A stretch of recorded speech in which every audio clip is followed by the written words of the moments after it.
Automobile industry کا hero Asif Rizvi. میں سوچتا ہوں کہ یہ خاکہ کہاں سے شروع کروں۔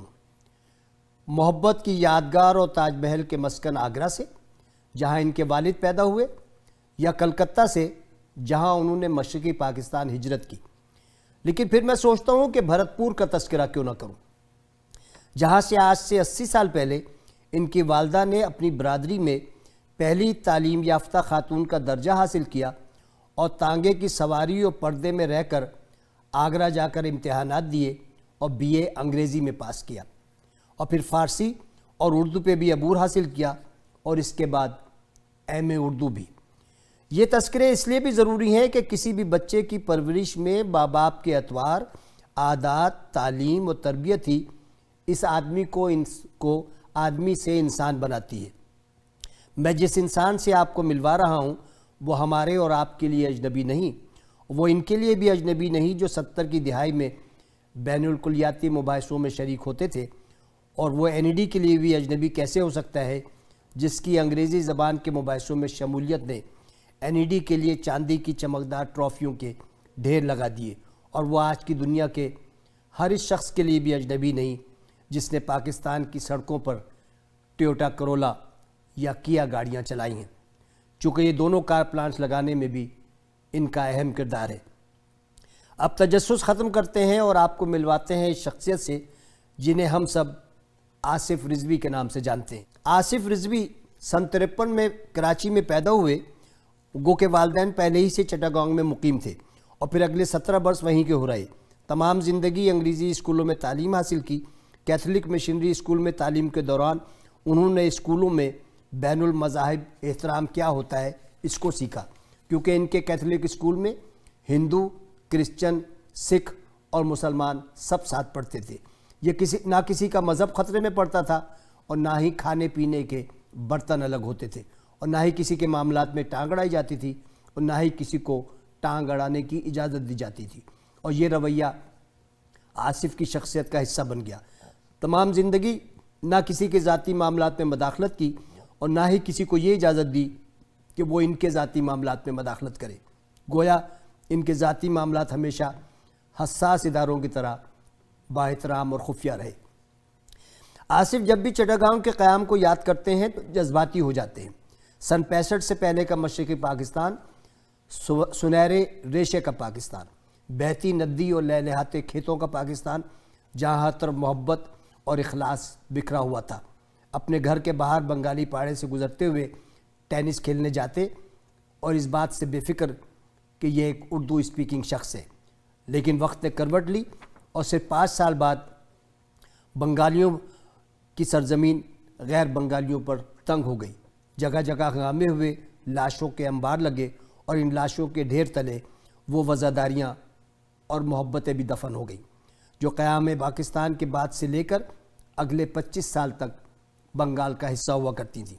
اور یقیناً ان شاموں میں مولوی فضل حق، خواجہ نوازالدین الدین اور حسین شہید سہروردی جیسے بنگالی مگر مکمل پاکستانیوں کی روحیں بھی قتل کر دی گئی ہوں گی۔ یوں سن 70 میں آصف رضوی اور ان کے خاندان کو پھر ہجرت کرنی پڑی۔ یہ ہجرت پہلی ہجرت جو کلکتہ سے کی تھی اس سے بھی زیادہ تکلیف دہ تھی۔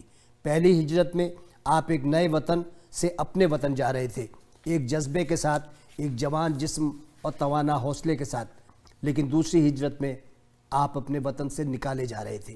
اپنے وطن کو چھوڑنے کا دکھ، ایک بڑی برٹش فرم کے مینیجنگ ڈائریکٹر جیسے عہدے، اور ایک ایسے گھر کو چھوڑنے کا دکھ جو کہ پہاڑی پر واقع تھا اور اس سے پورے شہر کا نظارہ کیا جا سکتا تھا، یا دوسرے لفظوں میں پورے شہر پر نظر رکھی جا سکتی تھی۔ سن 71 میں آصف کراچی آ گئے اور ان کے خاندان کے واپس جانے کے تمام راستے بند ہو گئے۔ جو چیز جہاں تھی وہیں ساکت ہو گئی۔ کراچی میں ایک کرائے کے گھر میں آبس ہے۔ یہاں سے آصف کی نئی زندگی شروع ہوئی۔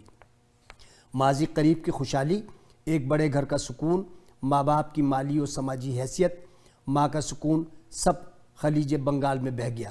اب ایک نیا شہر، نئے لوگ، نئی ملازمت، کم آمدنی میں گھر کا خرچ چلانا ان کے والدین کا منتظر تھا۔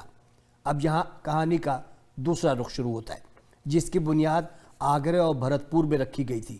وہ بنیاد تھی تعلیم کی بنیاد۔ تعلیم یافتہ شخص سے سب کچھ چھینا جا سکتا ہے لیکن تعلیم نہیں، جو آپ کے دماغ کی ایک ایسی کھڑکیوں کو کھول دیتی ہے جس میں حوصلہ ہی حوصلہ ہوتا ہے، آگے بڑھنے کا حوصلہ، پیچھے نہ دیکھنے کا جذبہ اور آگے ہی آگے جانے کا جذبہ۔ آصف نے انٹرمیڈیٹ ڈی جے کالج سے پاس کیا۔ اس زمانے میں پری انجینئرنگ کے لڑکوں کے خوابوں کی سرزمین ڈی جے کا پڑوس این ای ڈی ہوا کرتا تھا۔ یہ والدین کی تربیت تھی کہ پھر ماضی کو یاد ضرور کیا لیکن اپنی طاقت بنایا، کمزوری نہیں۔ یوں کھیل، مباحثے، سیاست، لکھنے پڑھنے میں آصف نے قد نکالنا شروع کیا۔ نہ معلوم کتنے مباحثے جیتے، سندھ کلب کے ٹینس چیمپئن رہے۔ سن 73 کی اسٹوڈنٹس یونین میں لٹریری اینڈ ڈیبیٹنگ سیکرٹری کے الیکشن میں سب سے زیادہ ووٹ حاصل کیے، جو ان کی مقبولیت کی دلیل ہے۔ بی میکینیکل میں تیسری پوزیشن حاصل کی اور این ای ڈی کو یونیورسٹی کالج سے یونیورسٹی کا درجہ دلانے میں اور پھر این ای ڈی کو این ای ڈی کے نام پر رکھنے کی جدوجہد کرنے والے میں آصف رضوی کا نام بھی شامل ہے۔ سن 78 میں اپنی فرسٹ کزن نشاط سے شادی کی اور ان کی زندگی مزید نشاط انگیز ہو گئی۔ سن 79 میں امریکہ آ گئے، 80 میں میکینیکل انجینئرنگ میں ماسٹرز کیا، پھر بھی یونیورسٹی آف مینیسوٹا سے ایم بی اے۔ حیران کن بات یہ ہے کہ ماسٹرز اور ایم بی اے میں 10 سال کا وقفہ ہے۔ آصف کہتے ہیں کہ ان کی شخصیت میں ماں اور باپ دونوں کا عکس موجود ہے۔ انہوں نے اپنی ماں سے خواب دیکھنا سیکھے اور ساتھ میں یہ بھی کہ ایک خاص لگن سے ان کی تعبیر کیسے پائی جاتی ہے۔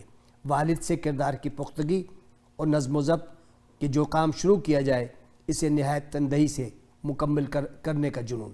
ان خصوصیات نے نہ صرف آصف کو دی آصف رضوی بنا دیا بلکہ آٹو موبائل انڈسٹری کا بے تاج بادشاہ بھی۔ آصف کا ایک کارنامہ یہ بھی ہے کہ کینیڈا میں نئے امیگرنٹس ہونے کے باوجود 10 سال تک ایک کمپنی کے پریزیڈنٹ رہے اور کمپنیوں کی کامیابیوں کی منزل پر پہنچا کر کمپنی نفع کے ساتھ فروخت کر دی۔ یہ کارنامہ بھی شاید ہی کسی نے کیا ہو، ورنہ نیا ملک، نئے لوگ اور نئی مارکیٹ آپ کے قدم پکڑ لیتی ہے۔ پاکستان میں اپنی پیشہ ورانہ زندگی کا بیشتر حصہ ٹویوٹا کار اور کیا موٹرز کے ساتھ گزار دیا۔ اپنی تمام تر کامیابی کی بدولت انہیں انسٹیٹیوٹ آف انجینئرز نے 2018 میں لائف ٹائم اچیومنٹ ایوارڈ دیا، اکیڈمی آف انجینئرز نے 2017 میں فیلوشپ دی اور سن 2021 میں پاکستان کے ٹاپ پرفارمنگ سی ای اوز میں شامل ہو گئے۔ اپنی 2 بیٹیوں اور بیگم کے ساتھ ایک نہایت خوشگوار زندگی پاکستان، کینیڈا اور امریکہ کے درمیان گزار رہے ہیں۔ آصف اپنی عملی زندگی میں نہایت سنجیدہ آدمی ہیں۔ ان سے عام آدمی کو بات کرتے ہوئے ہچکچاہٹ محسوس ہوتی ہے، لیکن جب یہ اینیڈینس کے ساتھ بیٹھتے ہیں تو اندر سے وہ معصوم بچہ باہر نکل آتا ہے جو چٹاگانگ کے پہاڑی والے گھر سے اچھلتا کودتا خالی میدان اور بنگالی پہاڑے سے گزرتا ٹینس کھیلنے جایا کرتا تھا۔ اگر سن 78 بیچ کے ساتھ ہوں تو پھر بات ہی کچھ اور ہوتی ہے۔ آصف رضوی کی کہانی دراصل کہانی ہے 2 ہجرتوں کی۔ آصف کی کہانی ہے بنگال اور کراچی کی آسائشوں اور تکلیفوں کی۔ آصف رضوی کی کہانی ہے ان عظیم ماں باپ کی جن کی بھرپور توجہ نے آصف کو ایک ایسے انسان میں تبدیل کر دیا جس نے تعلیمی پھر عملی میدان میں بہت سو کو پیچھے چھوڑ دیا۔ میں اکثر سوچتا ہوں کہ کسی بھی شخصیت کے بنانے میں نہ تو پیسہ کام آتا ہے، نہ خاندان کا نام، نہ بڑا گھر، نہ بڑا بینک بیلنس، لیکن اگر ماں باپ کے پاس تعلیم ہو، کردار ہو، آپس میں محبت ہو تو پھر پیدا ہونے والی اولاد آصف رضوی ہی کہلاتی ہے۔ آصف تم ہمارا این ای ڈی کا اور بیچ 78 کا فخر ہو۔